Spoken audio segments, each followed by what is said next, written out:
el pastor Mauricio Sánchez Escort. Esperamos que este mensaje sea de bendición para tu vida. Para conocer más, visita nuestro sitio en internet www.iglesiavea.com. Gracias por escucharnos. Y vamos a la palabra.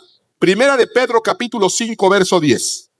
La primera carta del apóstol Pedro, capítulo 5. Pedro está casi al final de la Biblia. Está primera, segunda de Pedro, 3 cartitas de Juan, Judas y Apocalipsis. Primera de Pedro, capítulo 5, verso 10. Y cuando lo tengas, decimos amén. Mas el Dios de toda gracia, nuestro Dios es un Dios de toda gracia. Gracia es un favor, un regalo, un don, una bendición inmerecida. Por eso se llama gracia. Nuestro Dios es un Dios de toda gracia, que nos llamó a su gloria. Fuimos llamados a su gloria eterna en Cristo Jesús. Y el apóstol Pedro le está haciendo saber a la iglesia, después que hayáis padecido un poco de tiempo, porque es imposible no sufrir aflicciones en este mundo caído. Jesucristo lo dijo: en el mundo tendréis aflicciones, pero ánimo, porque yo he vencido al mundo. Bueno, Pedro dice, después de que tengan aflicciones, van a pasar. Esa aflicción, esas circunstancias, esa enfermedad, ese dolor, va a pasar algo extraordinario. Dice, Él mismo es Jesucristo, os perfeccione. Esto le suena familiar. Afirme, fortalezca y establezca. De aquí es donde sacamos nuestra declaración. No vaya usted a creer que me la inventé así nomás. Está en la Escritura, está basado en este texto, en el cual se nos deja saber que Jesucristo mismo nos perfecciona, nos afirma, nos fortalece y nos establece, y a Él sea gloria e imperio por los siglos de los siglos. Y la iglesia dice, amén. Así que la Biblia nos enseña que a pesar de las aflicciones y a pesar de los pesares, su voluntad es perfeccionarnos, fortalecernos, afirmarnos. Y eso a veces se nos olvida. Creemos que Jesús vino a salvarnos y nada más, a salvarnos para salvarnos, porque nos ama mucho. Y es verdad, nos ama mucho, de tal manera amó Dios al mundo que envió a su Hijo unigénito. Pero el fin de la salvación no era simplemente ser salvos, sino ser transformados a la imagen de Cristo. Ese es el fin, ese es el propósito de la cruz. Ser salvos para no perdernos eternamente, pero ser transformados finalmente a la imagen de Cristo, a la estatura de un varón perfecto, dice la Escritura. Y eso se nos olvida y no nos ocupamos en ello, porque nos preocupamos de un sinfín de cosas. Nosotros tenemos la capacidad como seres humanos, yo estoy convencido de, si no tenemos de qué preocuparnos, que siempre hay de qué preocuparnos, porque vivimos en tiempos muy complicados, pero aún cuando no lo tuviéramos, nos inventamos preocupaciones. O sea, forzosamente uno tiene que vivir preocupado. Y la mayoría de esas preocupaciones terminan siendo innecesarias, completa y absolutamente innecesarias. De hecho, la Biblia dice, por nada estéis afanosos. Pero de verdad, nosotros nos vamos al extremo contrario y por todo estamos preocupados. Yo recuerdo, lo platicaba durante el primer servicio, que cuando tuve a mi primer hijo, a mí se me botó la canica de preocupación. O sea, yo tenía a mi bebé, ya se cuenta que era de gelatina, yo sentía. Y que no tenía ningún tipo de defensa. Entonces lo teníamos, y se lo voy a platicar cómo lo teníamos, yo no sé, está loco. Lo teníamos en una habitación especialmente para él, en medio de la habitación. Teníamos el clima, la temperatura y la humedad del cuarto controladas con aparatos. Él tiene que estar a una temperatura con cierta humedad. Nadie lo podía tocar. Llegaban las familias y yo lo puedo tocar. No, pero no lo puedes tocar. Bueno, pero lo puedo ver, sí, con tapabocas. Y de atrás de la línea. Lo bañábamos con agua purificada. Teníamos un aparatito que nos decía a qué hora había que darle de comer cada 3 horas, y le dábamos cada 3 horas. O sea, cada 3 horas sonaba la alarma y ya estaba ese aparato que empezaba minutos atrás a calentar la mamila para que cuando sea el momento en el que el reyesuelo tenía que probarse un lerón, estuviera a la temperatura perfecta. Y así no, me acuerdo que le mandé a poner unos sensores que ante cualquier cosa, si no se movía por un tiempo o si detectaba que no respiraba, empezaban a sonar todas las alarmas. Ya íbamos la mamá y yo. Ya con el tiempo tuvimos el segundo hijo, que ya le daba la mamila cada 3 horas y media. Y el tercer hijo, que ya veías, oye, no se mueve el hijo, a ver, poner una patadita. Dice él. Vas aprendiendo, vas madurando y te das cuenta que muchas de esas preocupaciones eran innecesarias. Y eso los que somos padres. Porque los que no tienen y se inventan preocupaciones y viven verdaderamente preocupados porque les sale un granito en la nariz. O sea, verdaderamente preocupados porque ya tienen una fotografía y tienen un granito en la nariz, o porque los dejaron en visto, o porque no tienen el teléfono último modelo, o por lo que opinan los demás, o por la imagen, o por el peso. La cosa es que tenemos que vivir preocupados. Y vivimos preocupados y adoptamos preocupaciones hasta que la vida nos sacude. De ahí nos damos cuenta cómo nos hemos preocupado de cosas innecesariamente. Nos preocupamos que si el niño no sabe inglés, que si trae unos granitos, que si no tiene muchos amigos, hasta que se enferma. Y entonces le rogamos a Dios, mira, levántalo de esa enfermedad. Aunque se quede gordo, o flaco, o todo acnéico, no importa, pero de buen niño. Las sacudidas tienen esa capacidad de reenfocarnos en lo que verdaderamente es importante y valioso. Yo creo que entonces Dios las permite. De otra manera, estaríamos cargando un universo de preocupaciones innecesarias. Y cuando uno enfrenta realmente calamidades, duelos, enfermedades, quiebras,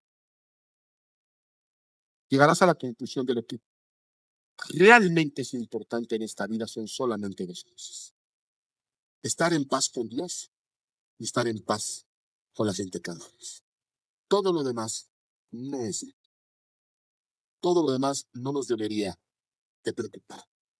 Deberíamos de ocuparnos verdaderamente, únicamente, en estar bien con Dios y todo lo que emana de ello, y estar bien con los demás, que en realidad son los mandamientos que dejó Jesús. Amarás a Dios con toda tu alma, y amarás a tu prójimo como a ti mismo. En eso reside mantenernos en la voluntad de Dios, que es buena, agradable y perfecta, para perfeccionarnos, afirmarnos, fortalecernos y establecer.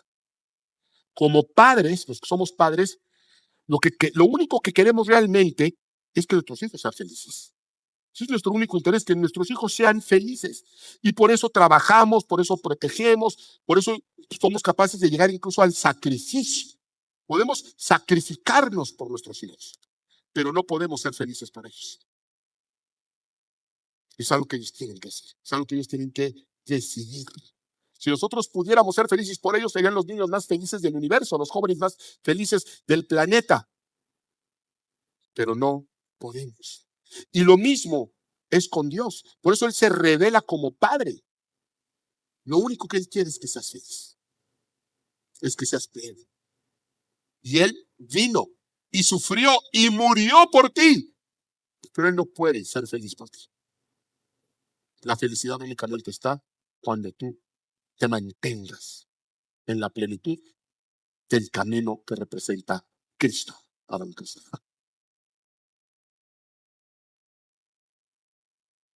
Y para eso tenemos que cambiar. Tenemos que cambiar. Y para cambiar, tenemos que cambiar de ideas y cambiar de entorno. Es imposible que tu vida sea transformada si tú no cortas con ideas equivocadas y con relaciones equivocadas. Dios nos reunió hoy aquí para meterte una idea correcta.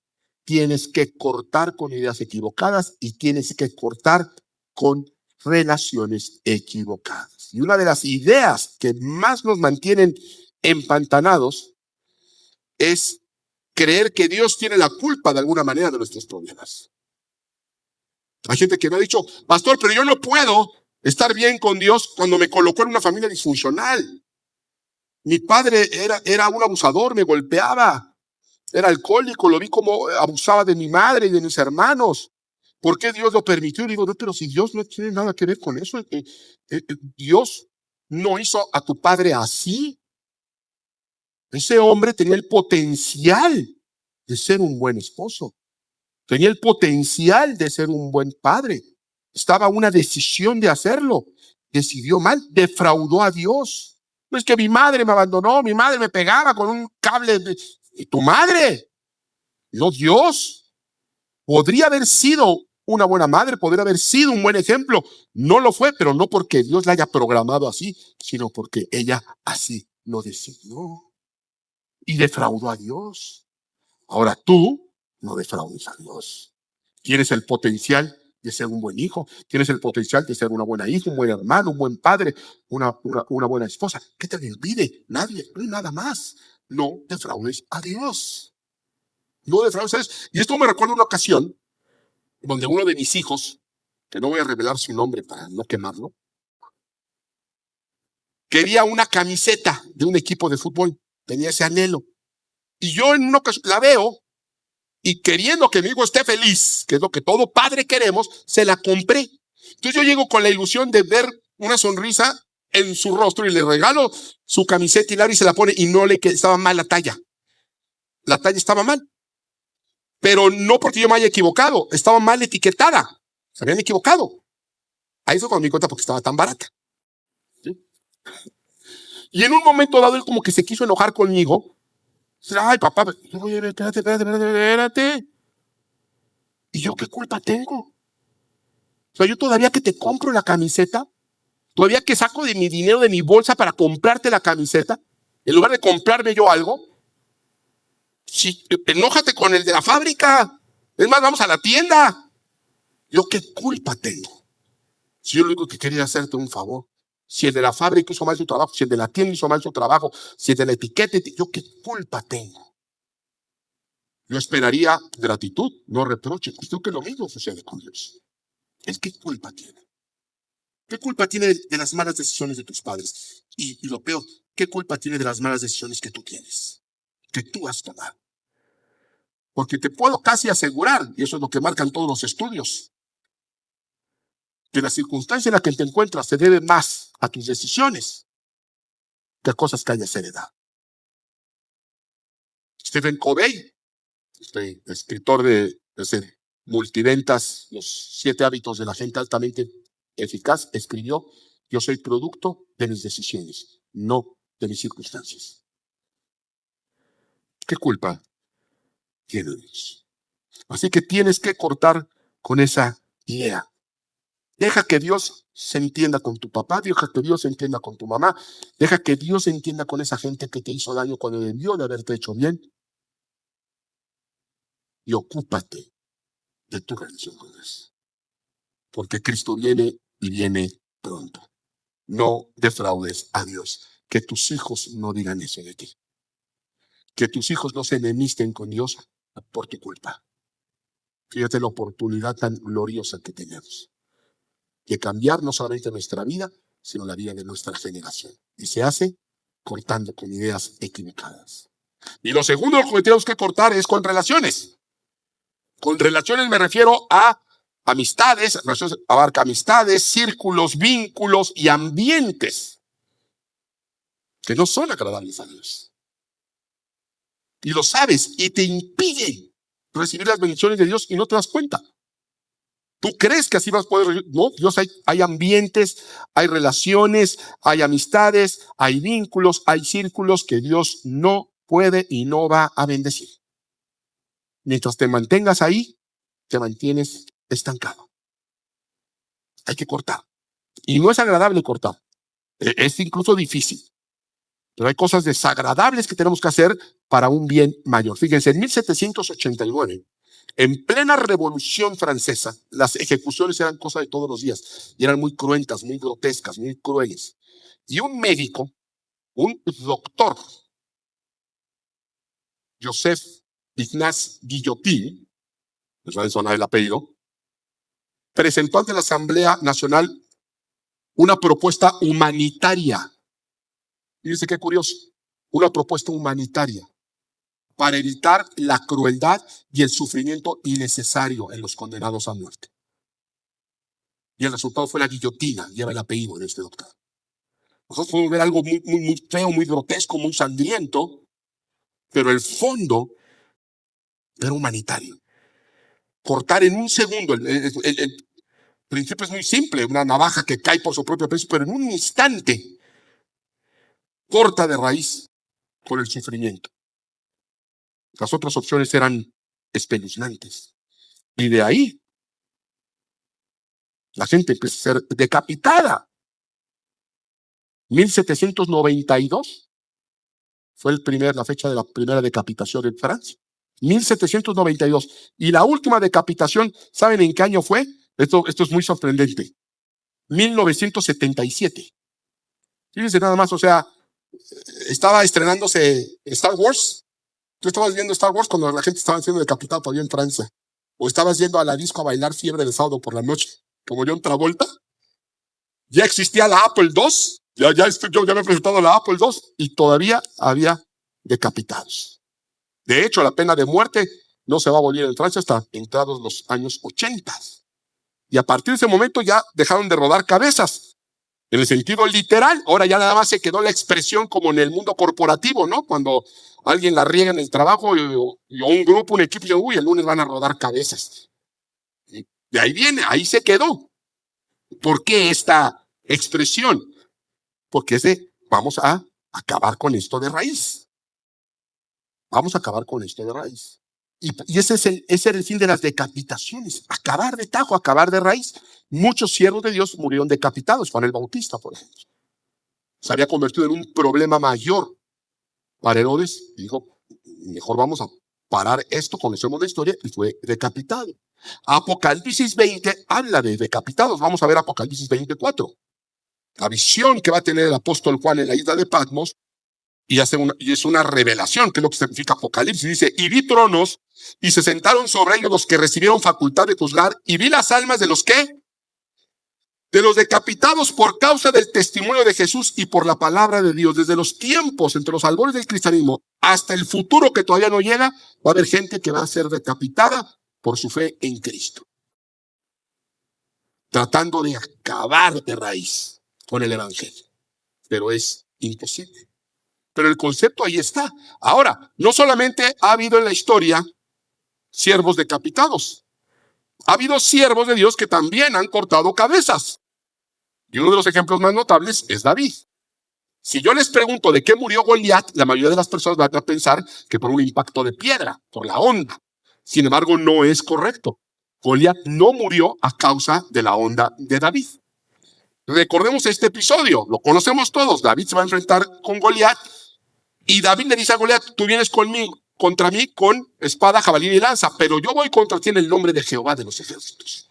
Y toma la onda, le da vueltas y ¡bum!, la lanza. Realmente esa piedra la dirigió Yahvé, el Señor. El Señor fue quien apuntó y fue con la fuerza del Señor. Se cree que una piedra, bueno, no se cree, se sabe, llega a desarrollar 180 kilómetros por hora. O sea, es un impacto terrible.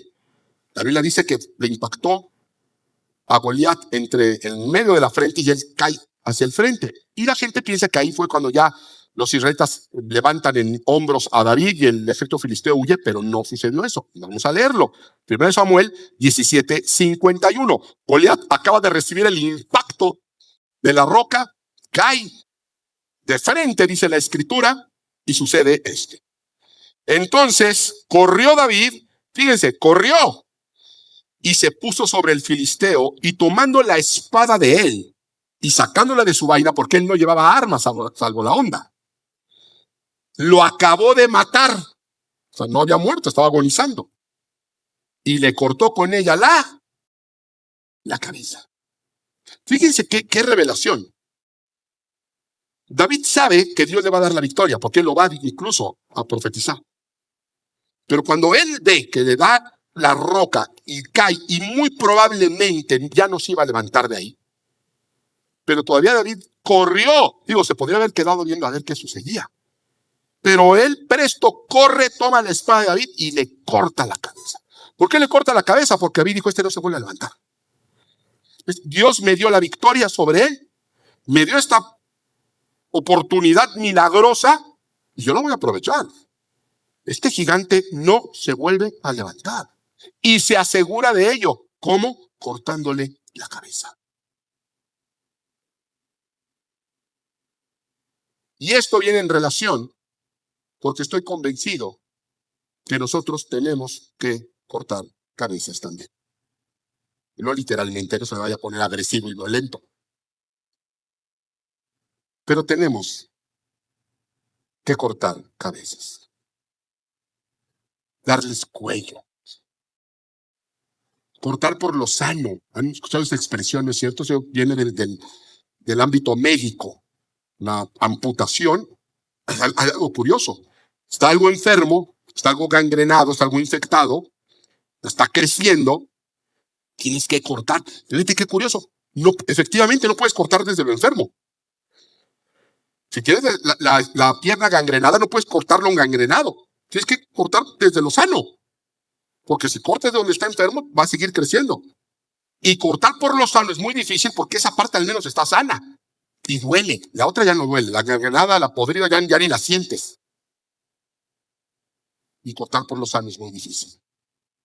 En lo natural y en lo espiritual. Pero es necesario.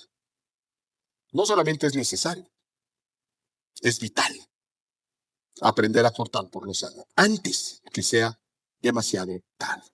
Jesús enseñó acerca de esto puntualmente. Mateo capítulo 5.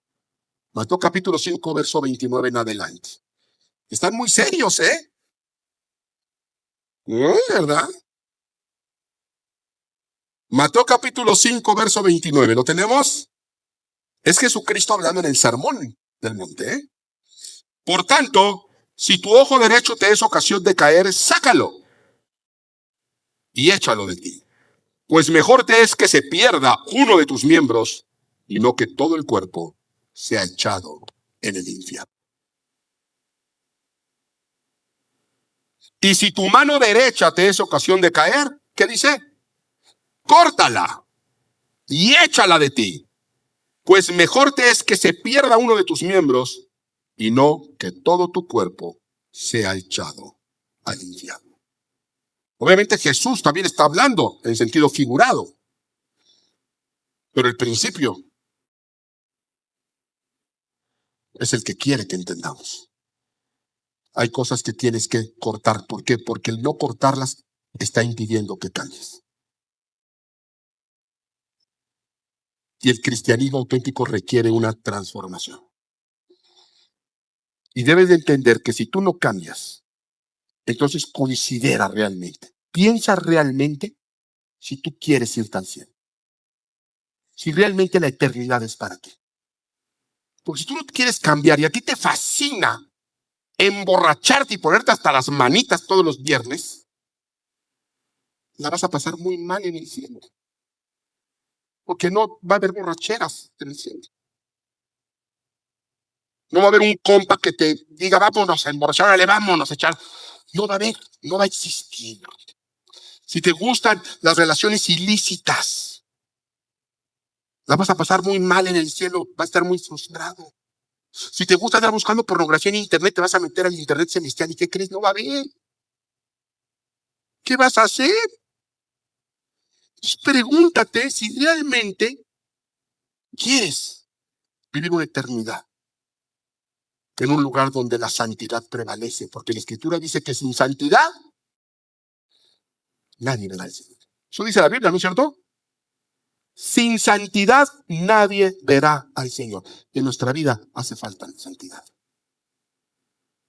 Y esas ideas equivocadas de que Dios así me quiere, es verdad, Dios así te quiere. Pero no como estás. Dios te quiere transformar y te quiere tanto que te va a transformar. De eso se trata la vida en Cristo. Una vida en transformación. ¿O de verdad piensas que en el cielo vas a poder entrar y le vas a poder robar al vecino su internet? No vas a poder. ¿Tú crees que vas a poder ir y tirarle la onda a la esposa de tu amigo? No vas a poder. No vas a poder. Ay, es que a mí no me gustan los cantos y a mí no me gustan las cosas de iglesia. Uy, eso es lo que se va a hacer en el cielo. Entonces pregúntate, porque entonces no vas a encajar. Entonces, o no vas a encajar, o más bien ni vas a llegar ahí. ¿Por qué? Porque sin santidad nadie verá al Señor. Así que nos damos cuenta que realmente lo que necesitamos es un cambio auténtico. Un cambio en nuestro corazón. Una transformación auténtica. Que amemos las cosas del Señor, la santidad del Señor. Y además, no solamente auténtica, sino urgente. Necesitamos que Cristo transforme nuestro corazón. Como de hecho ha sucedido, pero quizá no en el grado en el que deberíamos ya de haber avanzado. No estoy hablando de perfección, pero ¿hace cuánto tiempo llegaste a Cristo? ¿Hace cuánto tiempo que el Espíritu Santo mora en ti? ¿Hace cuánto tiempo que te alimentas con la palabra? Porque hasta donde yo veo en lo natural, si tú alimentas correctamente a un bebé y lo alimentas perfectamente bien, hombre, se desarrolla increíblemente y crece a su máximo potencial. Si tú te has estado alimentando correctamente, ¿qué tanto has avanzado en los 5 años, 6 años, 1 año, 20 años que llevas en el Evangelio? Y si no has cambiado nada, te tienes que plantear. Y es muy probablemente porque no has analizado que tienes que dejarte transformar por Cristo. Y que eso requiere enfoque y determinación.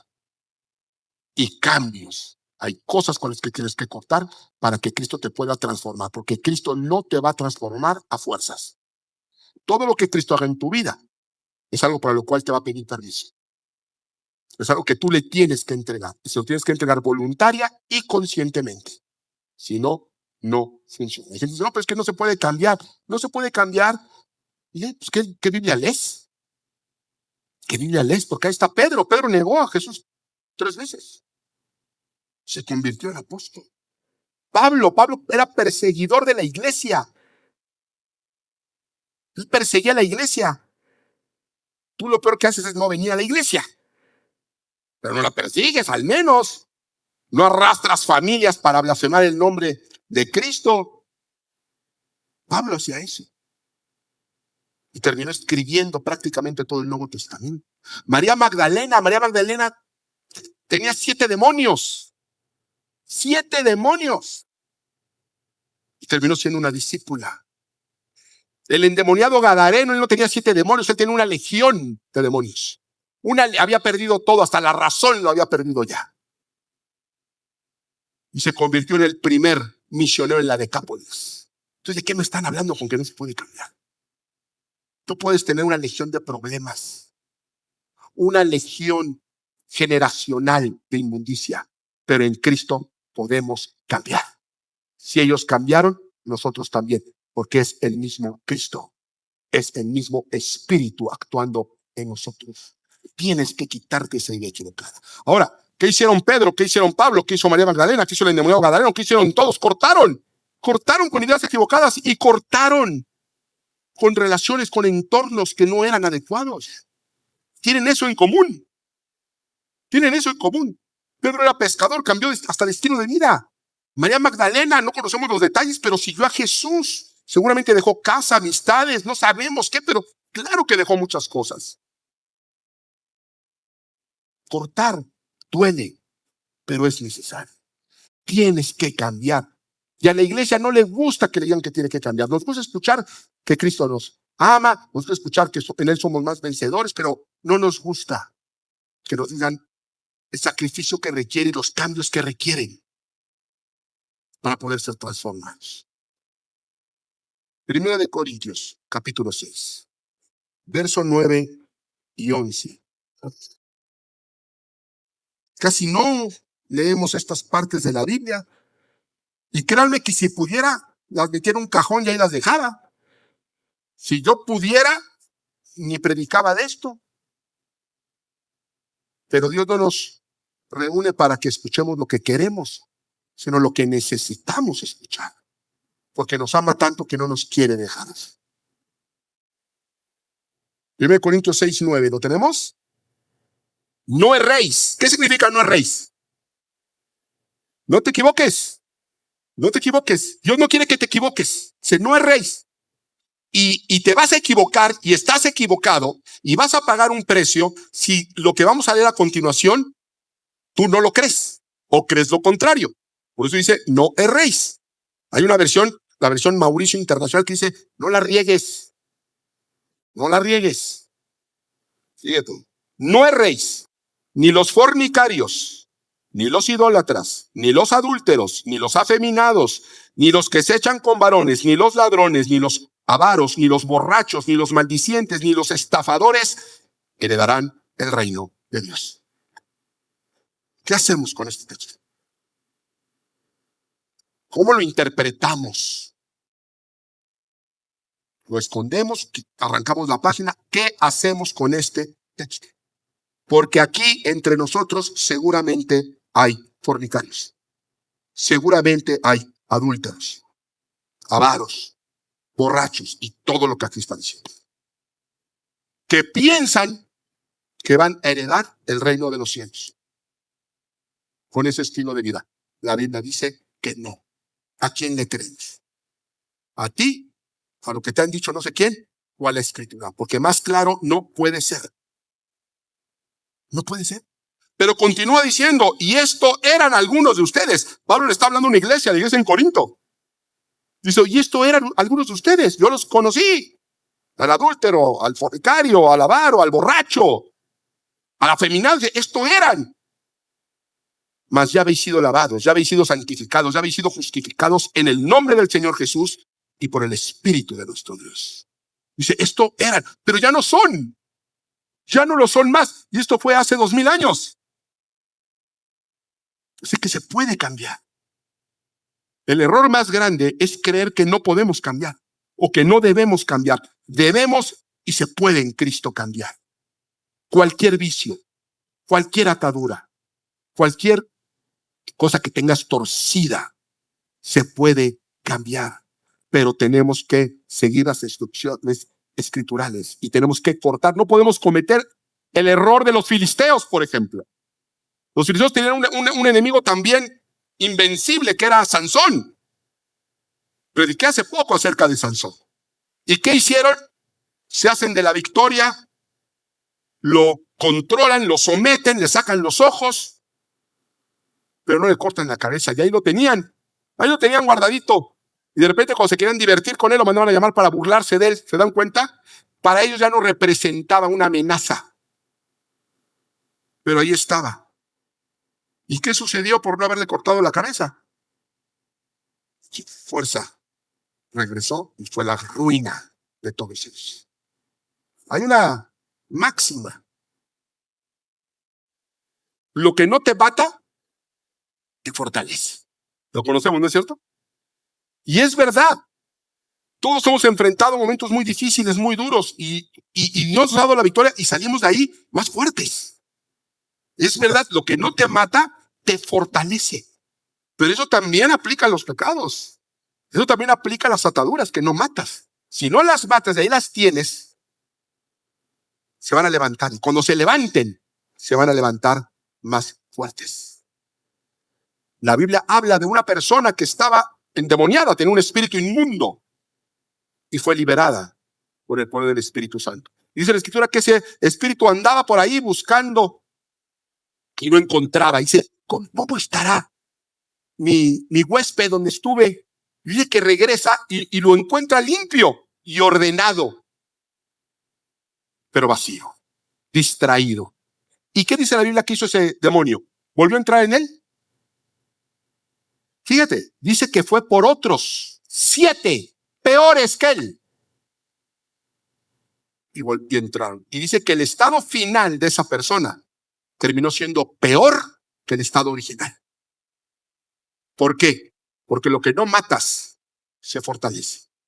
Si tú no matas ese pecado, si tú no matas esa cadena de la cual Dios ya te liberó y estás ahí, la tienes ahí escondidita, el día que se levante, se va a levantar más fuerte. Hay cristianos que andan peinando a Sansón. No es buena idea. No puedes pedirle a Dios que cambie tu vida si no estás dispuesto a cortar lo que la puede destruir. Y por eso termino como empecé. Primera de Pedro, capítulo 5, verso 10. Mas el Dios de toda gracia, que nos llamó a su gloria eterna en Jesucristo, después de que hayas padecido un poco de tiempo, Él te va a dar la victoria, como se la dio a David. Dios te da la victoria, pero es tu trabajo cortarle la cabeza.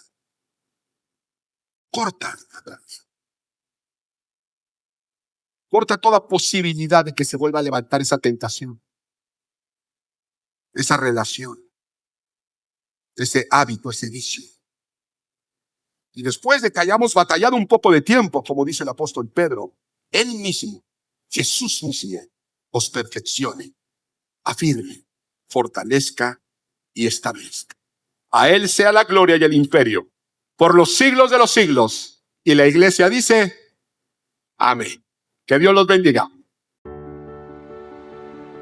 Gracias por acompañarnos en esta predicación inspiradora del pastor Mauricio Sánchez Scott. Esperamos que esta palabra haya tocado tu vida y te acerque más a una relación auténtica con Dios. Te invitamos a seguir compartiendo este camino espiritual con nosotros. No olvides suscribirte a este canal, activar la campanita para recibir notificaciones de nuevos mensajes y compartir este contenido para bendecir a más personas. Recuerda, Dios tiene planes perfectos para tu vida. Que el Señor te bendiga grandemente y hasta la próxima.